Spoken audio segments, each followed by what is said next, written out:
Good evening, everybody. Today I want to talk about the malignant narcissist in a little more detail, just to describe who they become and what may have caused some of these things, why they think the way they do. So let's jump in. So when you get into the malignant narcissist, you get into the pathology of they have a narcissistic core. So the core of them is narcissism. And so that would be feelings of arrogance and grandiose sense of self, envious, preoccupied with fantasies, brilliance, beauty, and perfection. So that's kind of the narcissistic side of it. And then it's a four-part situation here that makes them up, the characteristics. The second one would be the antisocial traits. And that would be the lack of remorse, the contempt, the disregard of others, and amorality, meaning they don't have any problem lying, stealing, or cheating in the pursuit of their goals. The third part would be ego-satanic sadism, which is the perverse pleasure in causing harm and pain to others, discomfort, to pursue aggression upon others and hurt and pain so that they can lift themselves up. Self-affirmation. And this self-affirms them as being, a powerful individual. And then the next would be paranoia. So paranoia is in a sense, it's where they look at people as enemies, fools, or idols, basically. And this is somebody who's been extremely damaged at a very young age of child development, usually in and around the age of 2, where they come up with these are more primitive type defenses in young childhood, because they have to deal with a caregiver that was somewhat abusive or sadistic themselves.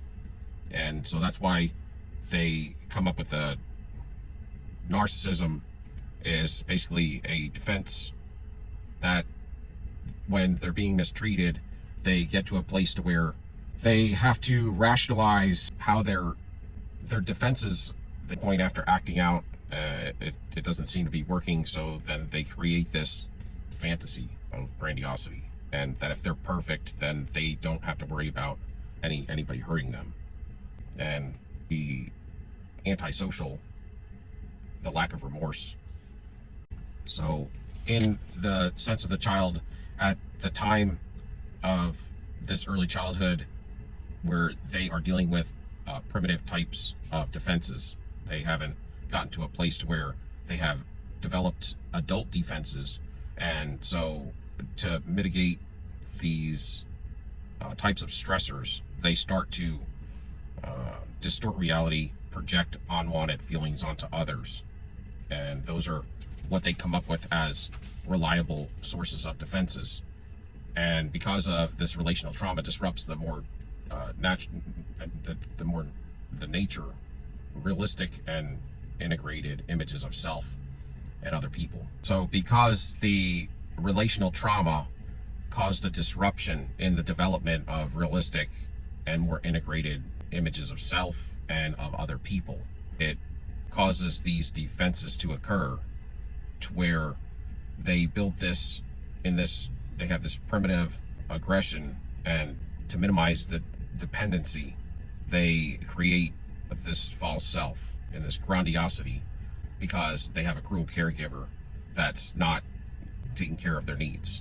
So with this frustration and overwhelming aggression, it causes them to create the grandiose self, which is where they create ideal self and the ideal other, meaning caregiver, and the actual self, and they merge them all together, and they cause a perfect self or grandiose self and all that. They fuse them together. It's a defense for them to deal with the dependency on the caregiver.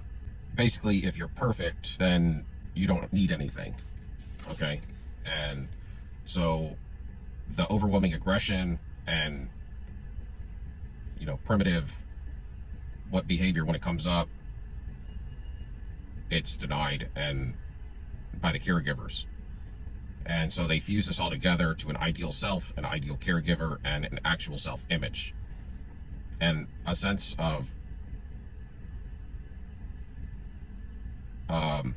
they come up with, so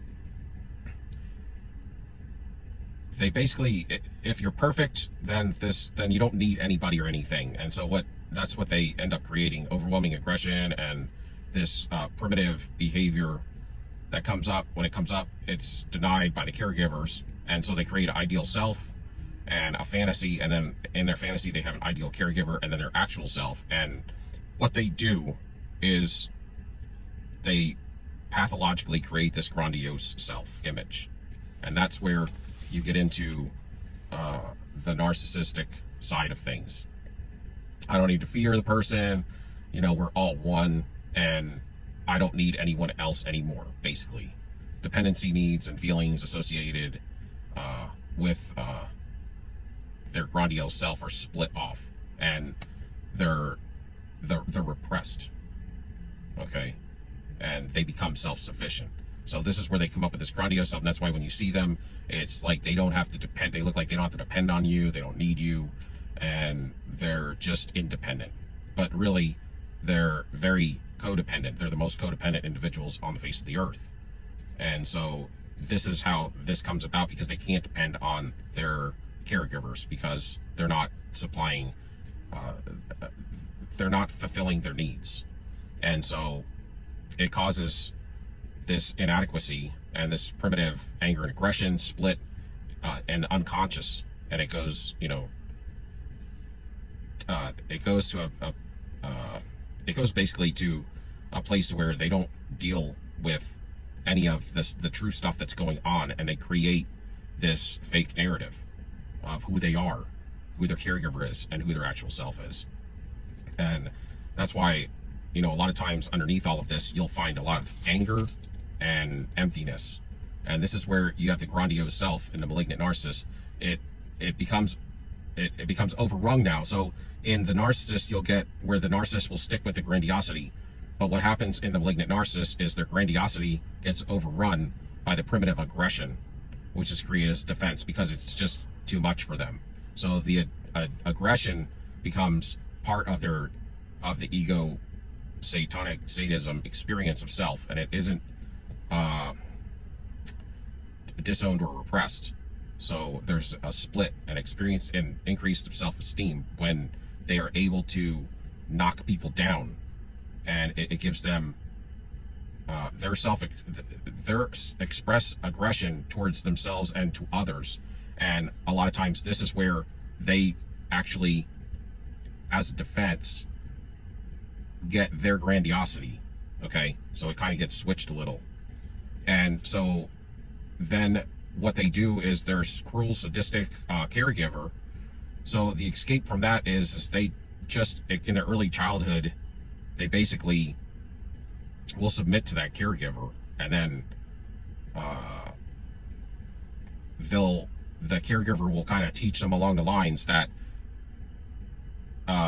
mutual gratifying relationships are not possible. Okay, so then they believe this and they submit to the caregiver, and then over time they become the same identity of the caregiver. And this is where it all begins. And then it's basically power and control from pain and the dread. And then basically once the identification of the caregiver is complete, they get a sense that the child becomes basically cruel as well. And